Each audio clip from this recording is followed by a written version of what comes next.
Dee Allen is an African-Italian performance poet based in Oakland, California, who has been active in creative writing and spoken word since the early 1990s.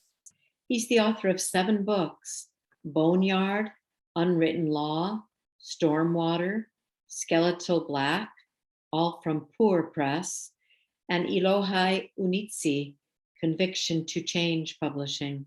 Elohi Unitsi. Thank you. His 2 newest titles are Rusty Gallows, Vagabond Books, and Plans from Nomadic Press. So far, he has 55 anthology appearances under his figurative belt. Please welcome Dee Allen.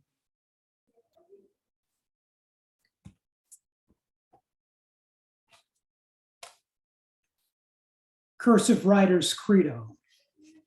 Just because you steal something, landmass, continent, vast territory, the island standing erect on top of a giant turtle's back, doesn't mean you own it.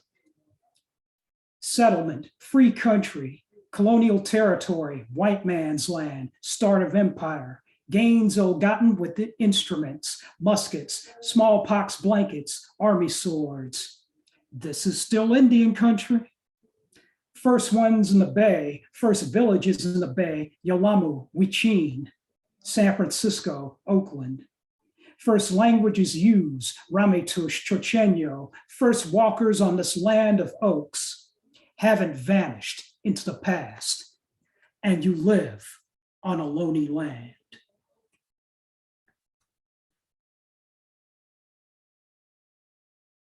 Cursive Riders Credo, in memory of Richard Sanderell, the Cursive Rider, 1946 to 2021. Rest in peace. I will always love you, brother.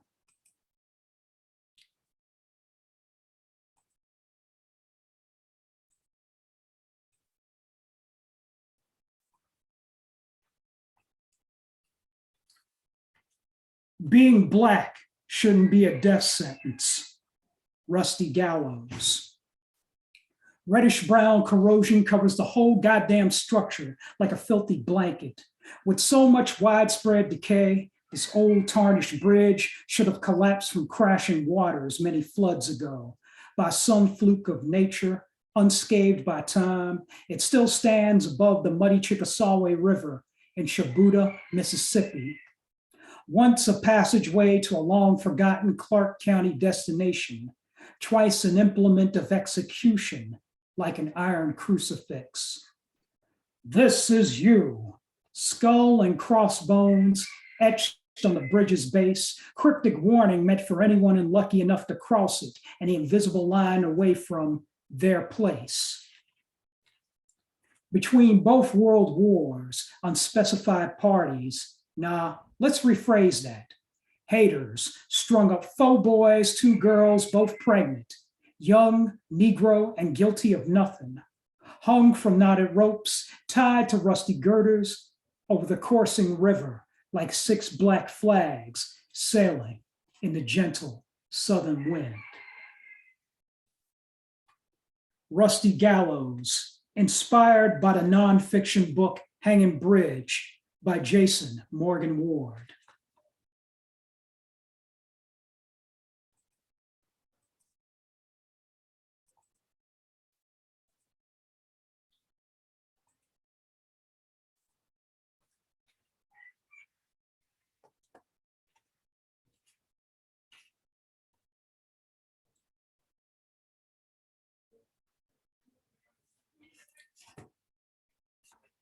In 3 stanzas, I too am America, but the exclusion from tomorrow, the dinner table admits privileged company still.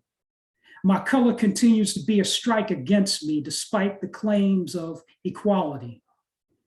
The back door is still the only entry point, and the dinner guests see me as far less than they.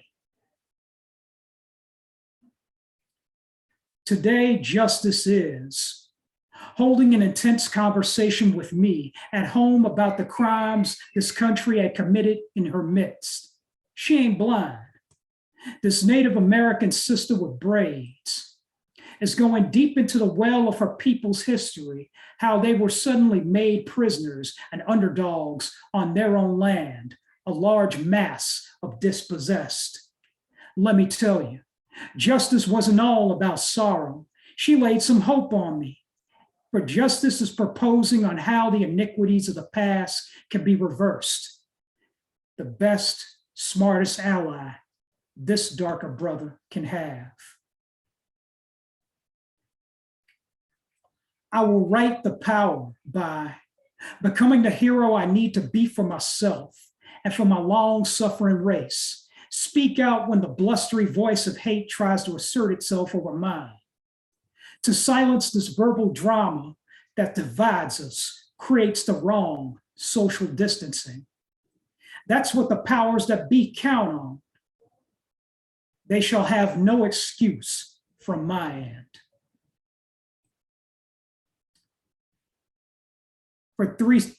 In three stanzas,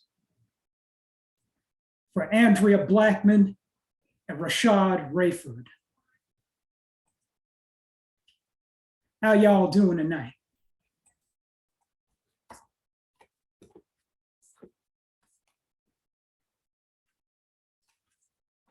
Big business intends to make the earth theirs. Plans.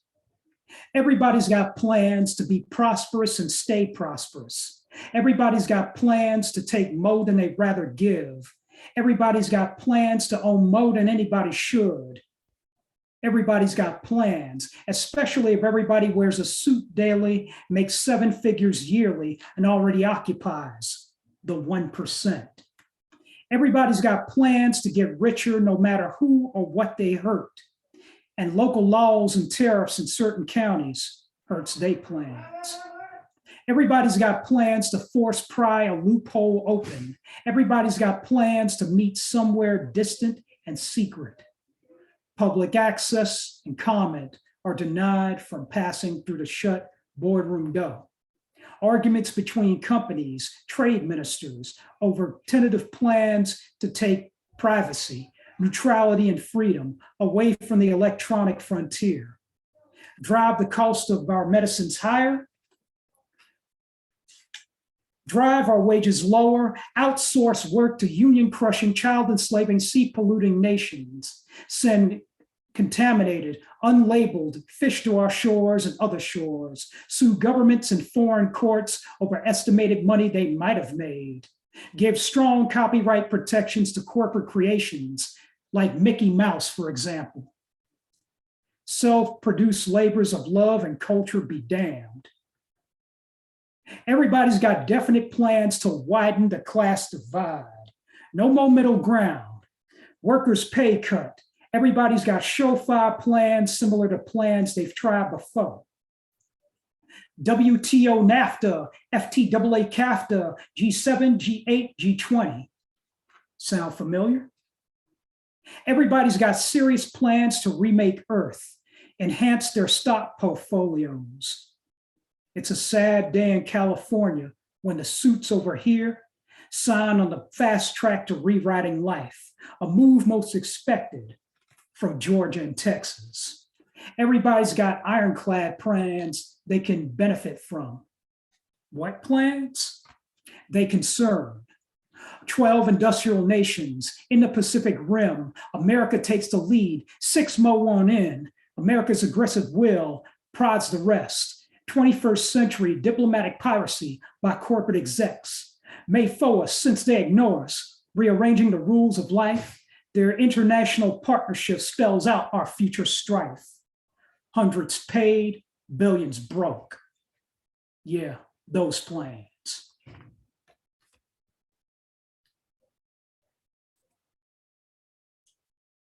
And I got 2 more poems for y'all.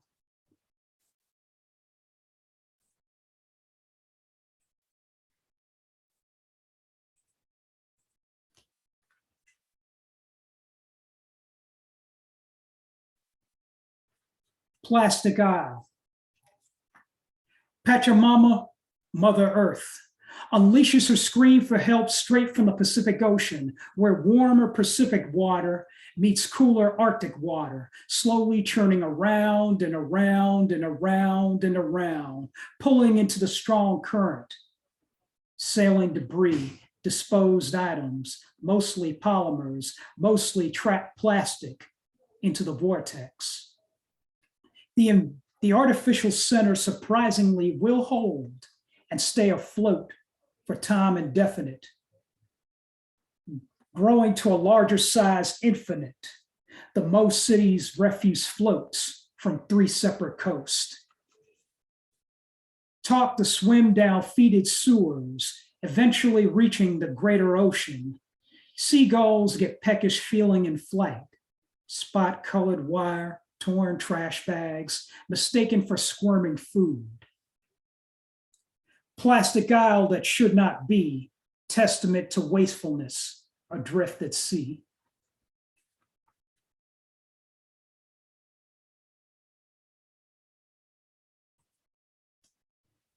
And the last poem for y'all is coming up.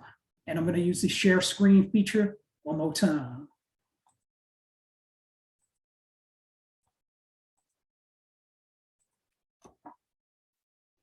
And the last one's on a more positive tip. Night Eagle. Dusk hides nothing from the night eagle, himself hidden in the trees with feathers and wings of sandy hue, bulbous eyes as black as his native grove. Nyctophilium bird watches the wildness and deep darkness, observes change in weather and seasons. From the hollows of oaks, broad branches of redwoods, not a thing escapes his careful, penetrating gaze under the stars. Red men claimed the night eagle is the spirit of one day departed, brought back to earth in avian form, protective, insightful, wiser than he was in life. He gives a sharp chorus of hoots, spreads his wings and flies after intruders on the ground, chasing those field rats back to holes within nightly abyss after the slow coming of day. Correction, before the slow coming of day. The night eagle, watcher of the woods, wings of sandy hue, black eyes, is my spirit animal, according to a spinning color wheel on an iPad, on a table, under a tent. A pretty blonde park ranger directed me to.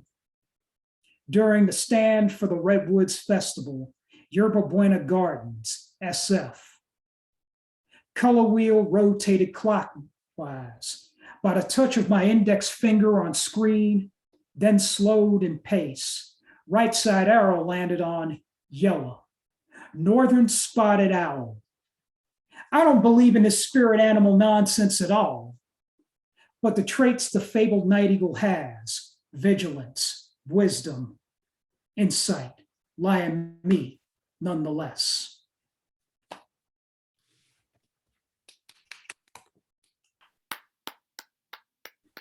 Go Dee.